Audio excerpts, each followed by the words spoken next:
YS వివేక హత్య కేసులో వస్తున్న వార్తలన్నీ అవాస్తవాలని ఆయన పిఏ కృష్ణారెడ్డి చెప్పారు. ఎంపీ అవినాష్ డైరెక్షన్లో నడవడం లేదన్నారు. ఈ కేసులో తనను ఇరికించి రాజశేఖర్ బయట ఉన్నారన్నారు. సిబిఐ విషయాలన్నీ రాజశేఖర్కి ఎలా తెలుస్తున్నాయని కృష్ణారెడ్డి ప్రశ్నించారు.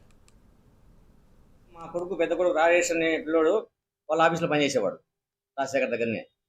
నా ఢిల్లీ పోవడానికి ఫ్లైట్ టికెట్ కూడా మా రాజేష్ మన అకౌంట్లో డబ్బులు కట్టేసుకొని ఫ్లైట్ టికెట్ బుక్ చేయని ఫ్లైట్ టికెట్ పెట్టించాడు నాకు. తర్వాత ఈ పైన విజిటింగ్ కార్డు ఉంది చూడు, అక్కడ ఎయిర్పోర్ట్కి ఒక పిల్లని అరేంజ్ చేశాడు నాకు. అక్కడ రిసీవ్ చేసుకొని లాడ్జీ చూపించేసి అక్కడ చూసుకోమని చెప్పని. ఇక్కడ పాండే అని ఒక పిల్లోడు, రాజశేఖర్ నరెడ్డి రాజశేఖర్. తర్వాత నాకు పోయేటప్పుడు 50,000 రూపాయలు నాకు డబ్బు ఖర్చులకు ఇచ్చాడు. అక్కడ అయిన తర్వాత మధ్యలో వినయతలో కూడా జాయిన్ అయ్యింది నా దగ్గరికి వచ్చి ఎంక్వైరీకి వచ్చి. నాకు డబ్బులు తక్కువ వస్తే మళ్ళీ ఒక 50,000 నాకు అకౌంట్లో కూడా డబ్బులు వేశాడు. ఆన్లైన్ కూడా కొట్టినా చూడండి, ఇది బ్యాంక్ స్టేట్మెంట్.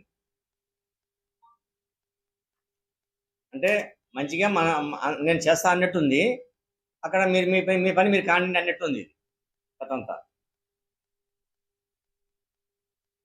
సరే అయిపోయింది. అక్కడ నన్ను బరగొడ్లు బాదినారు, అన్ని చేసినారు, 3rd డిగ్రీ ఉపయోగించినారు. ఆ గోడంతా